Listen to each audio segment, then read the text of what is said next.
খুবই সুখের এবং শান্তির একটা সংসার ছিল। সংসারটা আসলে সবসময় আনন্দঘন একটা অবস্থা ছিল। দেখা গেছে হঠাৎ করে তার সংসারটা এমন একটা অবস্থায় চলে গেছে যে ওই সংসারে এখন শুধুমাত্র আগুনই জ্বলে। কারণ তার যে স্বামী রয়েছে, তার স্বামীর চরিত্র ভয়ঙ্কর রকমের পরিবর্তন হয়ে গেছে। হঠাৎ করে তার চরিত্র এত খারাপ হয়ে গেছে যে সে মেয়ে মানুষ দেখলে নিজেকে কন্ট্রোল করতে পারে না। প্রচুর পরিমাণে পর্নোগ্রাফি দেখে, সারাক্ষণ সেক্স নিয়ে চিন্তা ভাবনা করে, বাইরের অন্য কোনো মহিলা মানুষের সাথে সবসময় সম্পর্ক, পরকিয়া বা ওই আবাসিক হোটেল, এই সমস্ত উল্টাপাল্টা জায়গায় মানে গিয়ে একদম সংসারটা একটা জাহান্নামের টুকরা বানিয়ে ফেলছে। একটা সংসারকে পুরোপুরি ভাবে টোটালি মানে একদম ধ্বংসাত্মক একটা পরিস্থিতি তৈরি করে ফেলছে। তো সেই অবস্থা থেকে দেখা যায় যে অনেক ক্ষেত্রে ছাড়াছাড়ি পর্যন্ত হয়ে যায়। পরিবারে যে ছোট ছোট বাচ্চাগুলো রয়েছে, এই বাচ্চাগুলো পর্যন্ত এতিম অসহায় হয়ে যায়। কারণ এই যে মানসিক যে রোগী, এই মানসিক রোগীর মধ্যে অনেকগুলো অসুবিধা সমস্যা দেখা যাচ্ছে। কারণ ওই মানসিক রোগী এতটাই নোংরা চিন্তা করে যে তার আপন কাছের মানুষগুলোকেও সে আপন মনে করতে পারে না। তার কাছে আপন মানুষগুলোও কেমন যেন মানে চরিত্রে এত অধপতন হয়ে গেছে, তারাও তার কাছে নিরাপদ নয়। এবং তার এই রোগের মাথার মধ্যে সারাক্ষণ সেক্স নিয়ে চিন্তা ভাবনা, সারাক্ষণ যৌনতা নিয়ে চিন্তা ভাবনা, সারাক্ষণ মাস্টারবেশন, হস্তমৈথুন, এইসব নিয়েই পড়ে থাকে। এবং ছবির মধ্যে, মোবাইলের মধ্যে, ইন্টারনেটে সব জায়গায় শুধু পর্নোগ্রাফি। মোট কথা টোটালি একটা মানসিক রোগীতে রূপান্তরিত হয়ে গেছে।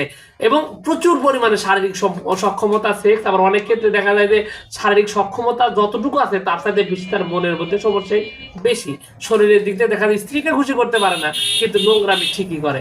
এই যে সমস্যাটা রয়েছে, এই সমস্যাটা সমাধান করতে গেলে কিন্তু আয়ুর্বেদিকের মধ্যে বেশ কিছু ওষুধই রয়েছে, যে ওষুধগুলো আপনার এই প্রবলেমটি সমাধান করতে পারে। বিশেষ করে যাদের অতিরিক্ত অস্বাভাবিক রকমের যৌন সক্ষমতা, সেক্স রয়েছে প্রচুর পরিমাণে।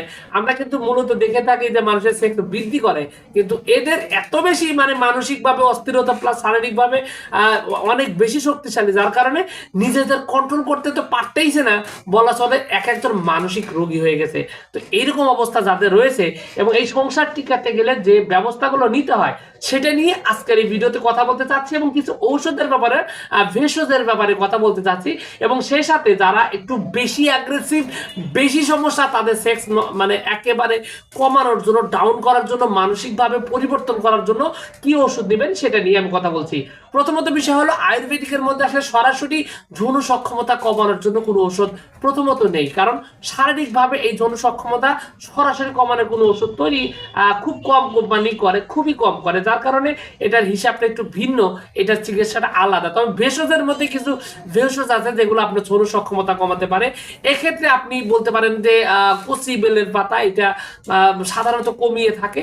তবে যাদের অতিরিক্ত সেক্স, অস্বাভাবিক, তাদের ক্ষেত্রে চিকিৎসাটা গুরুত্বপূর্ণ এবং তাদের অবশ্যই চিকিৎসা নিতে হবে। আমি অবশ্যই দুই একটা জিনিসের নামও বলবো, যেটা আপনার অল্প বয়স্ক বা কম অল্প স্বল্প সমস্যা, তাদের ক্ষেত্রে পরিবর্তন আনতে পারে।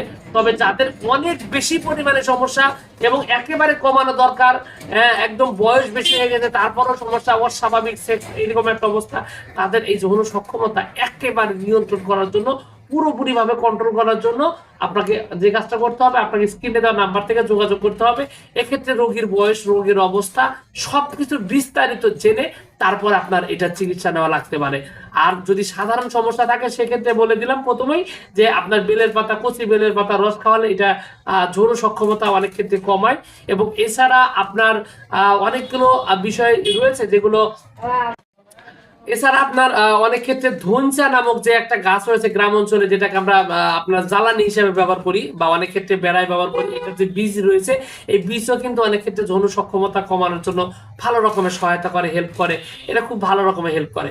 তবে মূল বিষয় হলো যে যদি আপনার অতিরিক্ত হয়, বেশি হয়, অনেক বেশি পরিমাণে সমস্যা হয় এবং দ্রুত কমানোর প্রয়োজন হয়, সেক্ষেত্রে আপনাকে অবশ্যই যোগাযোগ করতে হবে এবং যোগাযোগ করে তার জন্য চিকিৎসা নিতে হবে। এক্ষেত্রে স্ক্রিনে দেওয়া নাম্বার যেটা রয়েছে সেটার মাধ্যমে যোগাযোগ করে আপনি সরাসরি ওষুধ নিয়ে এটা কন্ট্রোল করতে পারেন, নিয়ন্ত্রণ করতে পারেন, সেই রোগীর সমস্যাগুলো সমাধান করতে পারেন। তো যা হোক, সবকিছু মিলে এইটুকু ছিল আজকের ভিডিও। আশা করছি পুরো তথ্যগুলো আপনার কাছে অনেক অনেক বেশি ভালো লেগেছে।